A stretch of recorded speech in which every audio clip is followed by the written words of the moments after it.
All right. Hello. Welcome back, everybody, to another market open. I hope everyone is doing well. Do I need the hat today? Might need the hat. Might need the hat. A little bit of crazy hair going on, as always. Vincent, what's up? Reza, Cameron, Iceman, JJ, Sonia, Eeyore was right, Sethi, Roth. Hello, everybody. Welcome back. Got a lot of stuff to talk about today. Uriel, Jason, what's up? We've got the Fed and what they are trying to do with interest rates. It's a bit not surprising, but we kind of expected what they are going to be trying to do, which is going to potentially put us into a recession. I know we've been saying that for a very long time, but maybe that's going to be the case. We also have Intel slashing their dividend by over 65%. Now Intel's dividend is 12.5 cents. Intel is a stock that's honestly not growing. The last earnings were really horrible. Now the divvy is gone. I mean, 65%. That's a hell of a loss for their dividend. So I think there is going to be a lot of people that are probably going to be dumping Intel purely as a result of that. Morning Emit, Martin, Max, Palantir, bounce today. Let's hope so. Arshad, Toytier, what's up? Good morning. Dex got a 20K pay increase. Let's go, Uriel. Shout out to you. $20,000 pay increase. Happy for you, man. That's awesome. Hopefully you get to pay off some bills, put some of that money into good old stocks, and keep it going from there. Let's actually pull up the market right now. I want to look at Intel in particular. Because I would reckon that Intel is down on this news. Miyoko, hello. Thank you for being here. Let's go to INTC. Yeah, it's down a little bit, 0.56%. The dividend being crashed by 65% is a lot. So it's not a 5.6% dividend yield anymore, I would imagine. Market cap is $107 billion for Intel. Price to sales 1.7. Look, I mean, if it's not growing and it's not giving a dividend, the question is, why do you own it, right? And it's only so safe for so long until other stocks come next. Now, NVIDIA and AMD might be the next in the semi sectors to go down. NVIDIA up a little bit pre-market, Palantir up pre-market, Airbnb down a little bit pre-market, SoFi relatively flat pre-market, Taiwan semis up pre-market. So yesterday everything went down. Today everything's up just a little bit. We got the S&P right back at 399.86. It hit 400 a little bit in the pre-market I saw, but now it's stuck kind of where it is right there. You should look at Fiverr, and earnings we're going to expect it to be good for the long term. So I did check out Fiverr. One of the things that the Fiverr CEO said this morning, or last night, whenever they had their earnings, I think it was this morning though. I could be wrong. Yeah, it was this morning, 12% pre-market up. Was that 2023's Q1 is going to be the most challenging quarter they have for growth, particularly because of some of the macroeconomic issues that he was talking about. I actually want to pull up Fiverr earnings. If I look at that a little bit more in depth. Yeah, EPS, they beat by 47%. Revenue, they missed by 0.39%. So overall, still a pretty strong quarter when it comes to what they were able to do. Let me just pull this up here. Fiverr earnings, what did they have? They had $83.13 million of revenue. And this compares to 79.76 million revenue last year. So a little bit of growth, nothing crazy. Fiverr shares have added about 35% since the beginning of the year versus the S&P's 500 gain of 6.2%. So the S&P is up 6.2% for the year. Fiverr is up 35% for the year. When is NVIDIA earnings? Oh, wow. NVIDIA earnings are today after market. Wow. So people have puts for NVIDIA today, huh?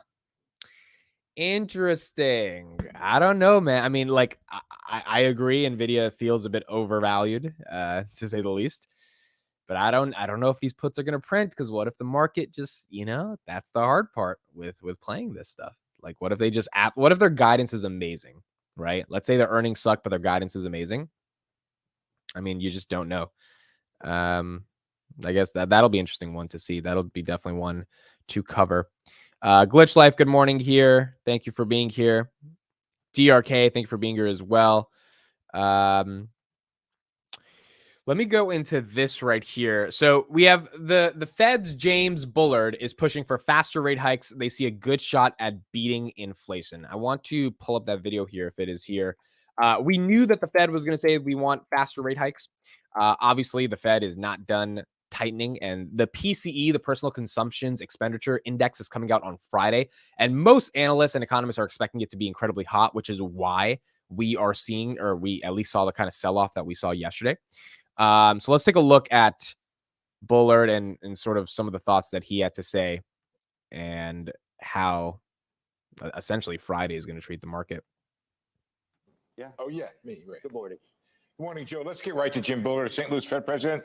Jim, Joe kind of did a little curtain raise on what I want to ask, which is the market down 700 points yesterday, but more importantly, bonds. What a month for bonds. Yields are up 60 basis points on the 2-year, something like that on the 10. Does that make you happy? Make me happy. I don't know. To see yields rising, stocks falling, a tightening of prices stuff. I think one thing that has happened is that the news has just been that the U.S. economy is stronger than what we previously thought, and you certainly see that in the blowout jobs report. Unemployment ticking down, not up, at a 50-year low. Job openings 2-to-1 for compared to workers searching for work. Other indexes, the labor market, very, very strong. Claims still very low. So I just think you have a very strong labor market combined with more momentum coming out of the second half of 2022 than we previously thought. So that adds up to markets wanting to price in a tougher road ahead for inflation in disinflation in 2023. And I think that's basically the repricing that's going on right here. Are you repricing as well? Among the reasons why you became of note recently was your Taylor rule graphs that showed a range of 5% to 7% for an upper range for the Fed funds rate. Is that still where you're at in terms of the possibility? I know these were equations and thought exercises you did, but they haven't turned out to be totally theoretical. Yeah, I think the 5%, I think we are going to have to get north of 5%. Right now, I'm still at 5 3/8. Joe, we're going back to eighths. Wow. Yeah. I don't. 5 3/8. So 5 3/8 is fine. 7. Well, wait. Let's hear that. Let's hear it. 5 3/8. So we got a little ways to go here, and I've argued that hey, let's get to where we want to go, and then from there we can see how the data come in. Let's hope that we get disinflation in 2023. But right now, it came in hotter than we thought. I don't think Steve meant we don't. We're not asking if you're happy or sad or joyous or depressed. We don't care about it. We're just wondering whether that indicated yesterday that maybe you're making some progress in the Fed in what you're trying to do. I mean, number one, you probably don't like the wealth effect of higher stock prices. We've talked about that many, many times. And Yo, look at Bullard. He's trying to like not say anything that gets him in trouble. He's just like... Number two, maybe you're starting to see the consumer not quite as frothy as he was with, Home Depot. Based on Walmart? But that, Walmart even said similar things. things. From Walmart. Consumers are trading down. Yeah. And they're benefiting. That's what I heard from Walmart. That sounds like a disinflationary process. So I would take that as a good sign. Right. Because that's how you are happy. That's how the disinflation is going to occur. Well, so that's those firms that are too nonchalant about their price increases are going to lose market share, and they're going to possibly forever, possibly even go out of business. All right, so Bullard's at least a bit bullish that we're getting inflation to come down. All right, we got 8 seconds on my end till the market opens. It is February 22nd, 2023. We have 6 days left in February. And then we're going to be in March, already in March. There we go, everybody. It is 9:30 a.m. As always, the stock market is open.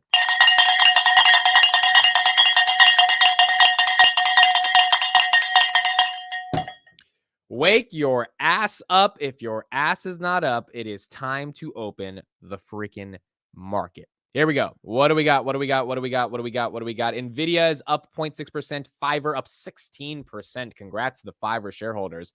Excellent quarter. Or not like phenomenal quarter, but a good quarter in a bad macro, and that's kind of all you needed. Just like Palantir, we had a decent quarter in a bad macro.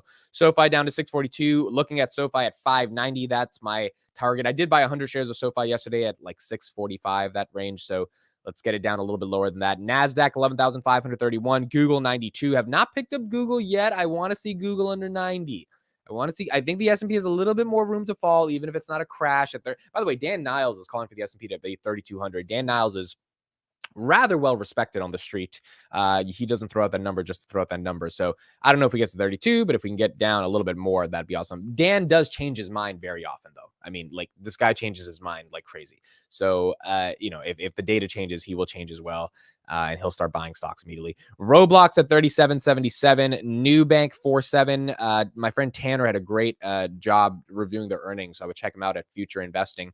He did a good job kind of breaking down the bank, and he's super excited about them. Bitcoin at 23,995. Daily Cowbell is back today. We had a little debate on crypto. So for those that want to see Amit being bearish on crypto, you'll get to see it. I think I won the debate. I mean, Vitaly really didn't have an answer for the use case for crypto or Ethereum other than a lawyer using it as a smart contract, which I was just like, this is stupid. This is not. But if you're speculating on crypto, it's great. But a real use case, I just don't think there truly is one. That doesn't mean the asset can't increase by 10 and you can make a lot of money off of it. It just means it's a lot of speculation.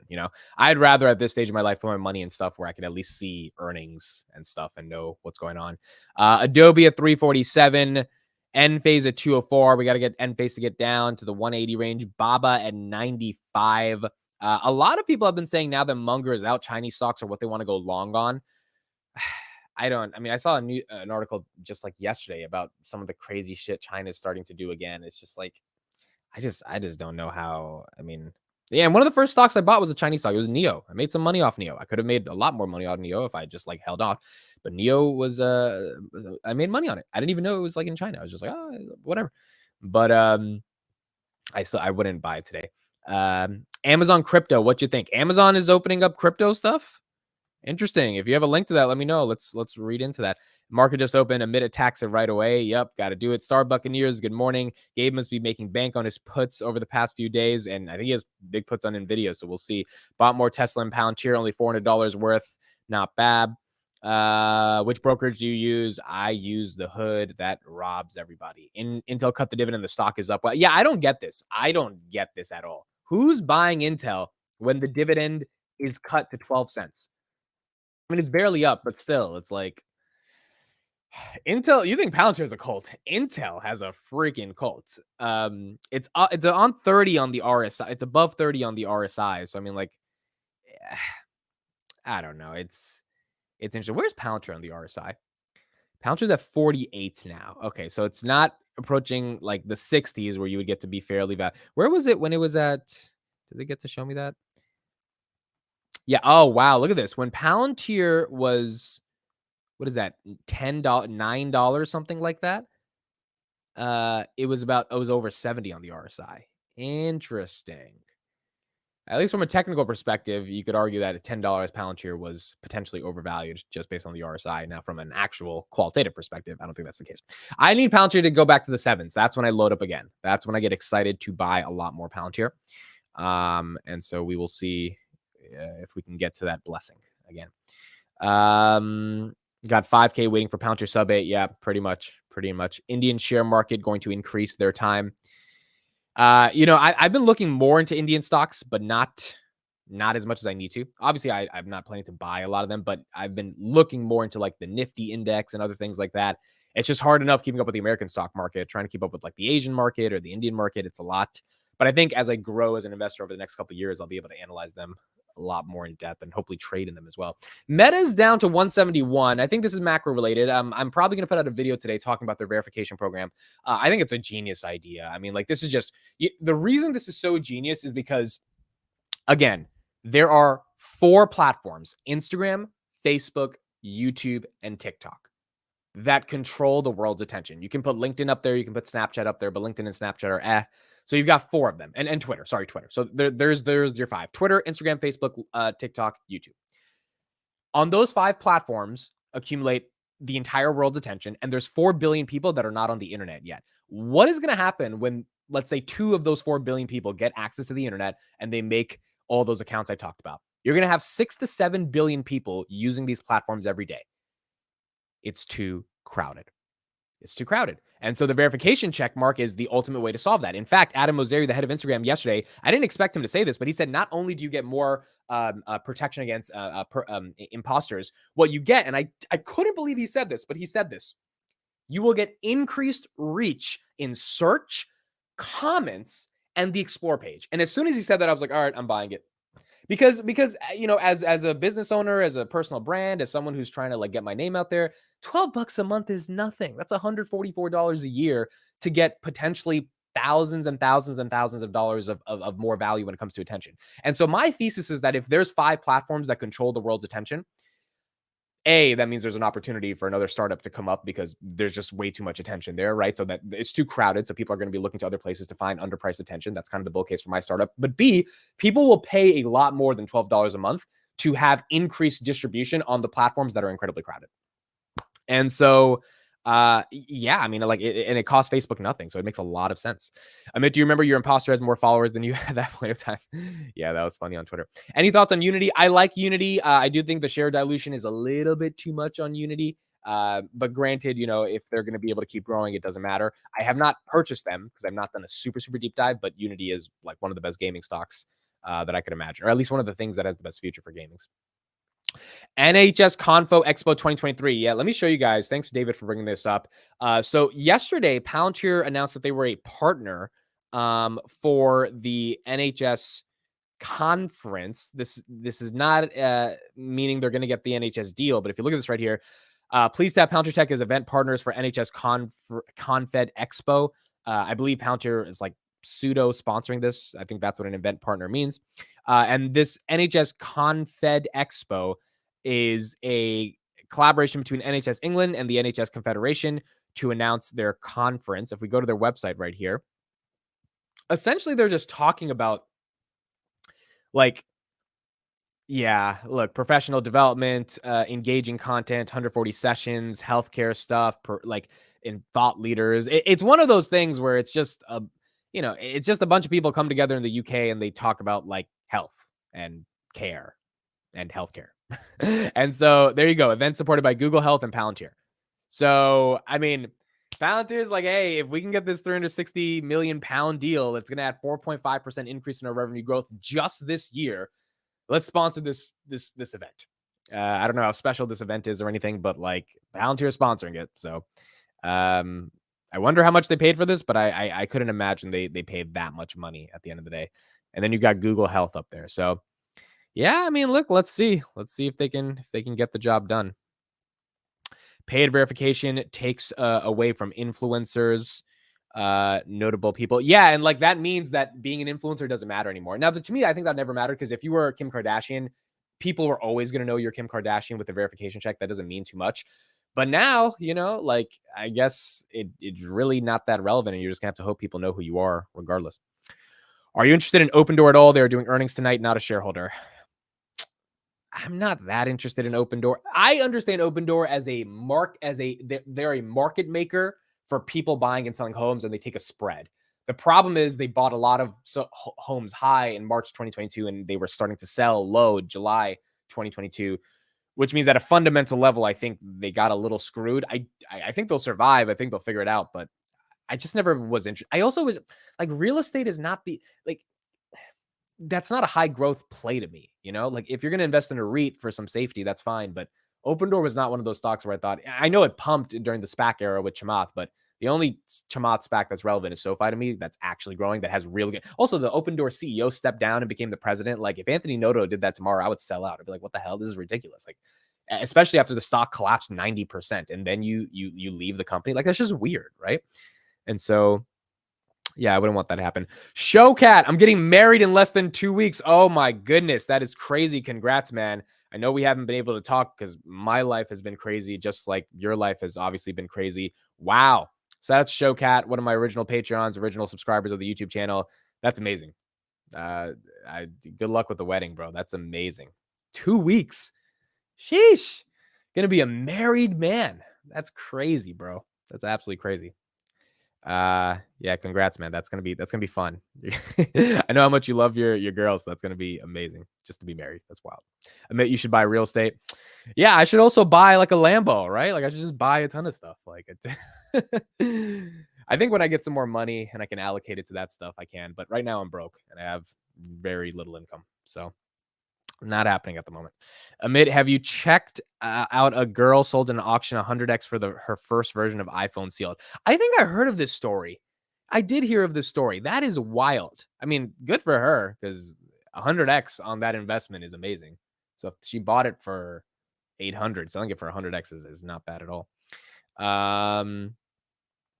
Massive TAM, however. Yeah, it's just, real estate's, it's hard to capitalize on that, I would imagine. I mean, basically, Meet Kevin's trying to do what Open Door is doing, just at a little bit of a smaller scale, obviously. But I don't know. I mean, imagine if Meet Kevin has a better buying and selling strategy than Open Door. Like, that'd be wild, right? Tesla back to $100 after Investors Day. They overhyped the event. They will end up screwing themselves over. No major announcements will happen, and people will throw their toys out the pram. So I disagree with that. I think Master Plan 3 is actually very interesting. Let's talk about Tesla for a little bit. The interesting thing about Master Plan 3, just let's talk about it from a marketing business perspective, is Elon Musk created the narrative around building a company from these parts, right? So you have part 1, part 2, part 3. And what it does is it inspires people because it enables them to feel there's this long-term mission, there's this goal, and each part has these like these different pillars towards them that establish the company to enter a new phase of growth. And no one's ever done it in this kind of master plan type of way. And obviously Elon is a marketing genius, so he's doing it the way he's doing it. Master Plan 3, the way I understand it, is a roadmap for the earth to have sustainable energy. So to me, it's more focused on Tesla energy. I think they'll probably introduce some type of vehicle that they're going to try to make for 25,000, something like that. But Tesla energy is growing by 800%. And it's still one of the least revenue generating portions of the business, but it's growing the fastest. I mean, if Tesla is not just a car business, it's an energy business. How much of that is of a premium is that worth?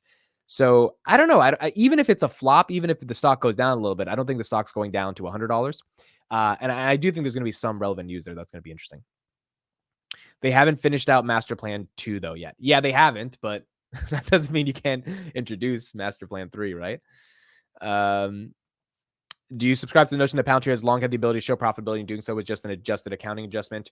No, I think they needed to actually get enough revenue to show profitability, right? Now, their SBC decreased from $1 billion in 2021 to $750 million in 2020. Sorry, $1 billion in 2020, $749 million in 2021, and then $526 million in 2022. So SBC needed to reduce the way it is reduced, and the revenue, they have the highest quarter ever, right? 509 million. I think both of those things needed to happen in order for them to turn on the switch. Could they have turned on the switch before? Maybe, but then sustaining that switch, it would have been hard. I also think you don't turn on the switch in the middle of the year. You save some announcements for the end of the year, like a full year earnings, which is what they did. And that's what made it more sustainable. And obviously they feel like they're going to be able to grow enough profitably. So that's going to, that's why they did that when they did it. Did you watch Meets Kevin interview with Brett from ARK Invest? They go over Tesla. I watched a little bit of it. It was a good interview. Kathy, by the way, sold some Roku yesterday. Now, I'm not going to make a big deal out of it because she probably sold it to do some managing in the portfolio. However, it is Kathy. And when she sells, it's just interesting to remember. There you go. Kathy. Roku sold 10,393 shares and then 19,000 in ARK W. Now, she bought 72,000 of AMD, which is very interesting. So I think like the sell of Roku and NVIDIA was probably to purchase this AMD, and then probably sold a little bit more of Roku to free up some cash. So I don't think she's out of Roku. It's like a top 3 position, blah, blah, blah. But she did buy AMD, which is, I guess, a bet that she's having in a different area. And I guess she's like, we'll just sell a little bit to save some money. I think that would be the overarching reason. But she hasn't bought some Tesla recently, so she obviously feels like Tesla's still a little bit fairly valued at the moment. Zocold, good morning. Tesla is the largest position in my portfolio. Don't get me wrong, but they keep hyping up these events and then the events flop and the stock gets. Yeah, I agree that happens, but I don't imagine the stock going back to 100 if the event flops. Like that would discount everything they did in their earnings, and I don't know if that would be the I don't know if the market would give them that much flack for it, basically. What else do we have going on? Okay, so we've got some political stuff going on. So I want to say one thing. So Bernie Sanders is selling a book that says it's okay to be mad about capitalism, and there was a really funny exchange with Face the Nation. I just want to pull that up real quick. It's not even that political, but it's kind of just funny because Face the Nation asked him, well, it deals with Ticketmaster. They were like, wait a second, why are you using Ticketmaster that's like engaging in anti-competitive behaviors? And well, his answer to it was kind of funny. Let's just take a look at that and let's see what he has to say. All right, here we go. On tour to promote this book, It's Okay to Be Angry About Capitalism. And you're here talking about it. I understand we're not the bad guys you're describing in the book when it comes to media, but tickets for your tour apparently are selling for $95 on Ticketmaster, which is accused of anti-competitive behavior. You know that some of your Democrats are criticizing them. Aren't you benefiting yourself from this system that you're trying to dismantle? First of all, those decisions are made totally by the publisher and the bookseller. I think there's one case where in one place here in Washington, Politics and Prose, an independent bookstore, charging some tickets. Most of them, I think, are $40, $50, and you get a book as well.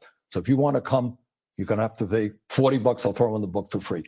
And we're doing a number of free events, but I don't make a nickel out of these things at all. But you're okay doing business with Ticketmaster? No, not particularly, but that's, again, I had nothing to do with that. That is, if you wrote a book, it'd probably be the same process. Mm-hmm. Don't get me wrong now. I was going to vote for Bernie in 2015, 8 years ago, before I had taken macro 101. And look, I love Bernie. He's a good-hearted guy. The problem is, there's the same thing with Greta Thunberg. She came out with a book about climate change, and it's like, wait a second, you're killing a lot of trees to write this book about climate change, and then why don't you just do it as a PDF? As like everyone can access it. They can pay for it on Amazon as an Audible, but you save so many trees doing it that way. But it seems like we don't care about climate change or capitalism when it comes to selling our stuff. And this is the thing I've really realized as I get older. Everyone is selfish for themselves. And there are very few people on the planet, if any, that actually have a selfless bone in their body that are willing to do something for other people. Not saying that people are horribly bad people. It's just naturally they're selfish. And Bernie, why are you printing a book? You don't got to print a book. You don't got to hurt people.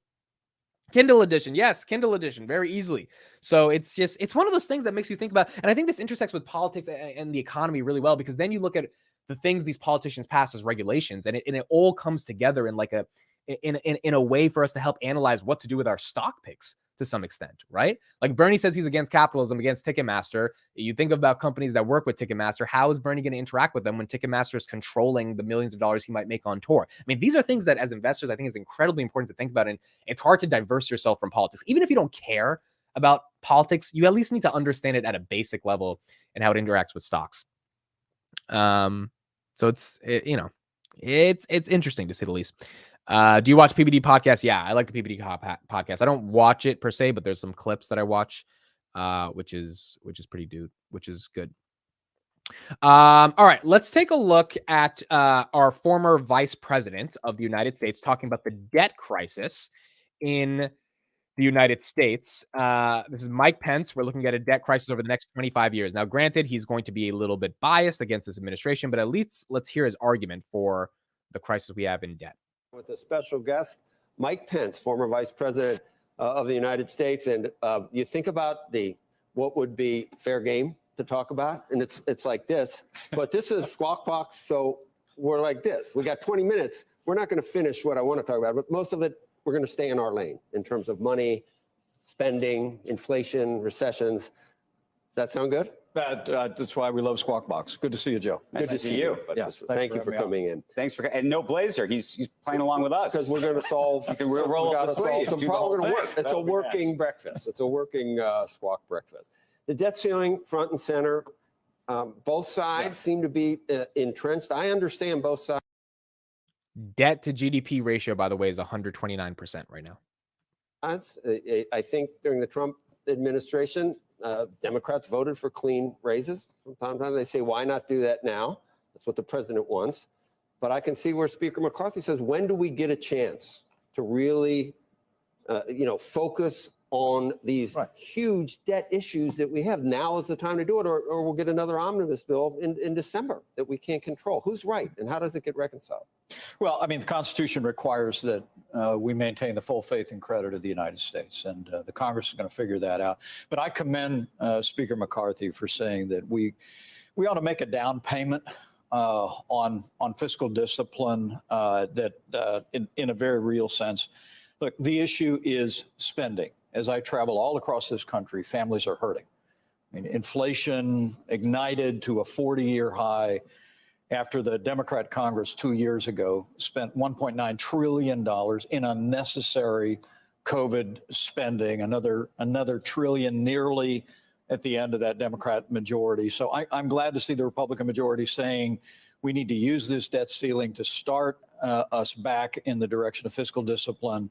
But look, we all know where the real issue is in terms of long-term debt for the United States. And that is that, while I respect the Speaker's commitment to take Social Security and Medicare off the table for the debt ceiling negotiations, we've got to put them on the table in the long term. And right now, President Biden's policy is insolvency. I mean, we're looking at a debt crisis in this country over the next 25 years that is driven by entitlements, and nobody in Washington, D.C. wants to talk about it. I've been going around the country. I'm going to continue to try and do my part. Are you talking about with the American entitlements? people. What would you do about entitlements? Well, I think first and foremost, you have to explain to people what's going on. We got a $32 trillion national. Okay, so he's going to keep running on his talking points now. I mean, look, he's not wrong about a lot of the issues going down. It's just the problem is when politicians say we got to get rid of entitlements, no one ever has a plan. Social Security, Medicare, what are you actually getting rid of? And again, Republicans had the House and Congress before Biden for a while, and they weren't able to get rid of anything other than do tax cuts. So it's just a question of, like, and it's the same thing with the Democrats, right? Like, if you're going to cut stuff, what are you going to cut? And if you're not going to really cut anything, then you're just complaining about the debt ratio as if it's something that we have to take care of, which we probably do.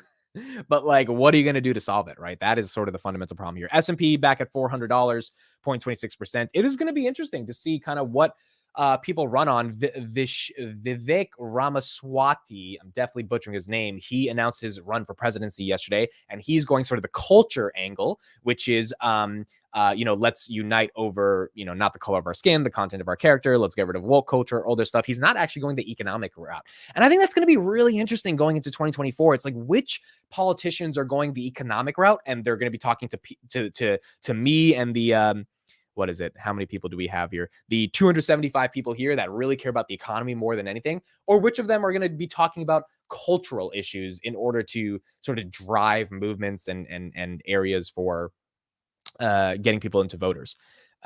This guy doesn't get to talk about spending. So it's going to be interesting to see kind of which ones go and in which direction at the end of the day. Ain't no one cutting shit. Yeah, pretty much no one cutting shit. Okay, there was a stock you said to check out, EMBC. Let's go to EMBC. Okay, someone mentioned EMBC. Embecta Corp, up 2% today. Market cap, what do we got? 1.84 billion. Let's look at the max. IPO'd around 2022, $48. And since then it's at $32. EMB Corp. On the RSI, it's at 77 currently. So one could argue it's a bit overvalued. I'm going to look at EMBC right now and get a quick Google summary of it. EMBC stock. This is a company that does diabetes management. They're a drug company, it looks like. Drug company. They're in New Jersey. Why are so many companies in New Jersey? New Jersey is such a big place for companies. It looks like they're a drug company. Yeah, And they a life with diabetes doesn't have to blah blah. And Embecta, our mission is to develop and provide solutions that make life better for people with diabetes. Okay, so they're primarily a company that helps people with diabetes, and they have different pillars to the business that are rooted in doing that, along with drugs, R&D, et cetera, et cetera. Interesting. Okay. Interesting company. I would have to do a little bit more work into it to see if it's worth buying. Already as a drug company, it's kind of hard to want to look into it seriously because it's a drug company. But nonetheless, it could be interesting to get into. I don't think we are going to get Social Security or Medicare or Medicaid anyways. NJ or where the mafia is at. Are you picking up any Palantir around 8? Yeah, probably. I mean, why not? Under 8 would be nice too. But if we get to 8, we're probably going under 8. So, look, if the market's going to crash, I'm ready. I have some decent cash ready to go. I think I'm going to have to pay, if I'm not mistaken, at least $5,000 in taxes. So I've been getting my tax papers ready just for my LLC that got all my money in 2022 before I kind of quit my job. I never really had a job. I always had an LLC, and that's how I made my money. And so clients just paid that LLC. So I already made a video about that. I made like $60,000 for the year. So after I get rid of some expenses, I think I'll be paying around $5,000 in taxes. So I'm saving that up and getting ready to give that to Uncle Sam. But outside of that $5,000, I would really like to load up at SoFi under 6 and Palantir under 8. That would be, and if we can get Tesla back to like 150-ish, if that happens, that would be nice as well. Google under like 85 would also be really nice. Where's Amazon today? Amazon's one I've been looking at. Yeah, Amazon's up a little bit today. Amazon under 90 would also be nice. Where was the low on Amazon? What was the low on Amazon? Amazon was 81 at one point in January. Okay, so yeah, if we can get back to some of these January lows, these would also be interesting as well to look into. And then we'll see from there. Did you see the OpenAI Foundry product they launched? I just saw that on Twitter. Someone tagged me in it.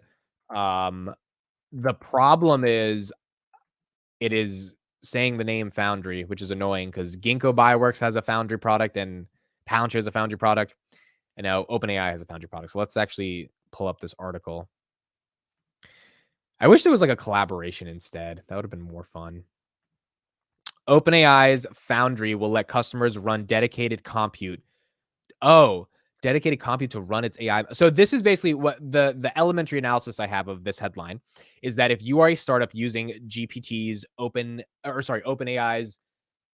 GPT API. So let's say you're building a app that wants to get lawyers to be able to draft up contracts way quicker by using all the standard lawyer language so that they don't have to rewrite all that stuff every time. You need to train it on models. Those models will be used using OpenAI's API. But in order to train those models, you obviously have to buy compute. This is why, OpenAI has bought a ton of compute from Microsoft. So if they will let you buy compute to run your AI models, then they have another revenue stream into their business.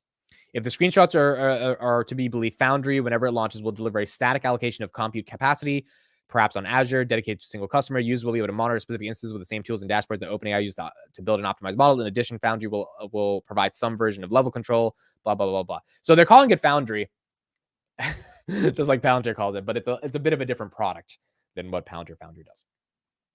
Audia Foundry. That'd be awesome, man. Foundry is a pretty interesting name. I mean, a lot of companies are using it. Running a lightweight version of GPT 3.5 will cost $78,000 for a 3-month commitment or $264 for a 1-year commitment. Wow. To put that in perspective, one of NVIDIA's recent Gen Z supercomputers runs $149,000 per unit. Wow. Look at this. That's expensive to train your AI model. Now, these costs should be going down over time, but for now, OpenAI is the only kind of player in town. I mean, Google's not offering this to people yet in this way. So yeah, it's interesting. The company reportedly expects to make $200 million in 2023. A pittance compared to the $1 billion that's been poured to the startup so far. They're under pressure to turn a profit. Now, Elon Musk had a good point on this. They said, Elon Musk, why is it called OpenAI if they're making a profit? And Elon said, I never intended for OpenAI to make a profit. I intended it to be a hedge against Google, which is why it's called OpenAI. But then when Elon left the company and the company kind of changed directions, or the nonprofit at the time, they turned into a company, and Microsoft now wants to make them profitable, which makes sense because Microsoft's obviously investing in them. So Yeah, we got OpenAI trying to find different models. China's meeting Russia today. I saw some news about this, that China and Russia are essentially allying themselves together towards the United States, especially as Biden goes to Poland and Ukraine. They're trying to show them who's big dog. So that's not good for anybody, China and Russia going together, but you can just hope they don't, become anything horrible that they become. Any thoughts on Avant Brands, microcap, high growth cannabis company based in Canada? Balance sheet is phenomenal and profitability is nearing. Adam McCragen. So I don't know about too much of them. I stopped investing in weed stocks back in 2020. Honestly, the market is just not that big or interesting to me. Like, it's a big market, don't get me wrong, but I think a lot of legalization needs to happen. Like, I was in Pennsylvania the other day and weed was illegal there. And then I was in Boston this weekend and weed is legal there. And I'm from New Jersey where weed is legal in New York. So like going an hour across the border from New Jersey and weed is illegal made me think like, this is ridiculous. Like, there's still so many things that need to be done in order for weed to get more legalized. But in terms of where I would put my money, I want to put it in tech, right? Like high growth tech. I don't want to put it in kind of companies that are selling direct to consumer. That would be a little bit more exciting, at least for me at this moment. But I can definitely look into it. Weed is not cool anymore. Matt is, hey, when Cabo should be out in like an hour. So Cabo will be out. Cabo will be back today. All right, everybody, that's it for me today. I'll have a couple more videos out on the channel. I know I haven't had any videos for the past couple of days other than some podcast clips. I've been getting some stuff done. We have Audia version 2 getting ready to launch in about a week. So very excited for that. It's going to look totally different than it looks like right now. If you want to check out what it looks like right now, links is in the description. I know it looks a lot like YouTube. We have rebuilt the entire thing from scratch, from the sign up button to like the entire UI. Everything is rebuilt on a brand new platform. And so I've been product managing with my developers literally over the past 6 months. And now we're getting into the home stretch. I also have a pitch on Friday with Jason Calacanis' team. For those that know Jason Calacanis, he is a legendary angel investor. So I'm pitching his team. I got 2 minutes to do my pitch. I'm thinking of recording my pitch and like putting it on YouTube so you guys can see it as well. So I'm crafting that pitch deck because I literally have 2 minutes to give like a stellar pitch. And if they like that pitch, then we get to move on in the competition and get to talk to Jason privately. So it's an exciting week. Got a lot of shit to do and gonna keep going from there. All right, everyone. Have a great day. I will see you guys a little bit later throughout the day. Thank you, everyone. See you tomorrow.